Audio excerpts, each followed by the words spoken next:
3 years ago, I had a plan. I mean a real plan. Color-coded, laminated, the works. 5 years mapped out, step by step, like I could just schedule my way to a good life. By year 2, life had torn it in half. And honestly, that was the making of me. There's this idea, it goes all the way back to Socrates, that the wisest thing a person can know is that they don't actually know very much. Most people hear that and think it sounds defeatist. Weak, even.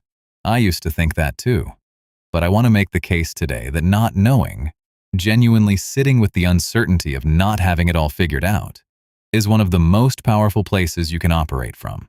Not because it's comfortable, it isn't, but because the alternative, that desperate grip on certainty, is quietly keeping a lot of us stuck.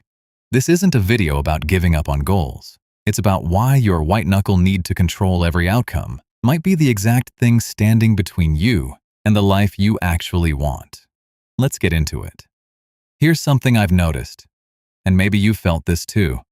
We spend huge chunks of our lives building these elaborate identities, the career, the relationship timeline, the version of ourselves we've decided we're supposed to become. And for a while, that structure feels like safety, until it doesn't. Because life, as it turns out, doesn't care about your 5-year plan. And when reality inevitably diverges from the script, and it will, most people don't think, maybe the plan was too rigid. They think I failed. That's the trap. We're not failing the goal. We're failing an idea of ourselves that probably wasn't even ours to begin with. It was handed to us by culture, family, expectation. Researchers actually call this narrative conformity. Measuring your life's worth against a cultural script rather than against what genuinely serves you. The plan isn't the destination. Sometimes the plan is the cage. So what do you do when the plan falls apart? How do you move forward when you can't see where you're going? I want to be honest with you here. I don't have a clean, satisfying answer. And I think that's actually the point. What I've found, and what a lot of people who've navigated real uncertainty seem to agree on, is this. You don't need to see the whole path. You just need to see the next step. Think about driving at night. Your headlights only show you maybe 50 meters ahead.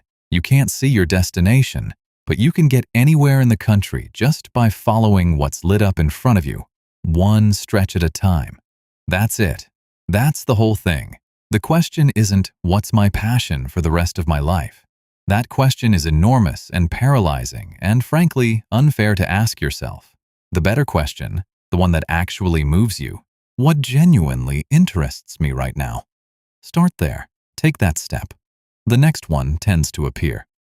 Here's where it gets practical, because I don't want this to just be philosophy. Tolerating uncertainty is a skill, and like any skill, you build it through practice, through deliberately putting yourself in situations where you don't know the outcome and choosing to stay present rather than run.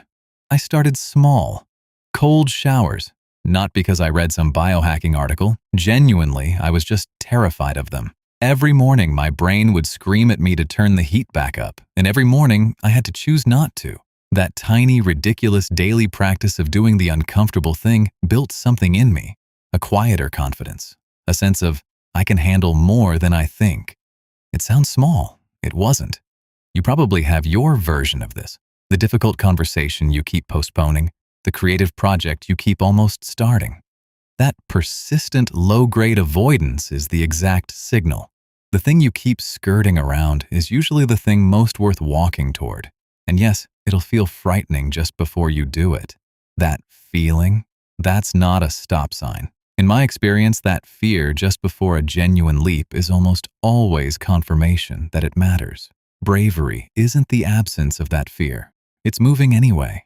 There's one more thing I want to say, and it's the piece I wish someone had told me earlier. You don't have to have yourself completely figured out. We put enormous pressure on ourselves to have a fixed, final identity, to know exactly who we are and what we stand for, permanently and forever. But identity isn't a declaration. It's a practice. It's provisional. It changes. The most interesting people I've ever met are the ones who are still genuinely curious about themselves. They're not performing a finished version of who they're supposed to be. They're still exploring. So stop asking yourself, what am I? And start asking, what am I curious about right now? That's a question you can actually answer. and answering it consistently over time. That's how you build a life that actually fits. Ryan Holiday wrote something that I keep coming back to: the idea that the obstacles and discomforts we move toward, rather than away from, become our advantages. The hard stuff doesn't just build character, it builds capability. I believe that. But here's what I want to leave you with. And I mean this as someone who has genuinely wrestled with this stuff, not just researched it. You are allowed to not know. You are allowed to be mid-process, mid-uncertainty, mid-becoming. That's not failure. That's just what being alive looks like when you're actually paying attention. The only real mistake is using that uncertainty as a reason to stay still. So, what's the one step in front of you right now? Not the 5-year plan, just the next step. Take it. If this resonated, share it with someone who's in the middle of figuring things out, because that person probably needs to hear that they're not behind. And subscribe if you want more of this kind of thing. See you in the next one, and thanks for watching.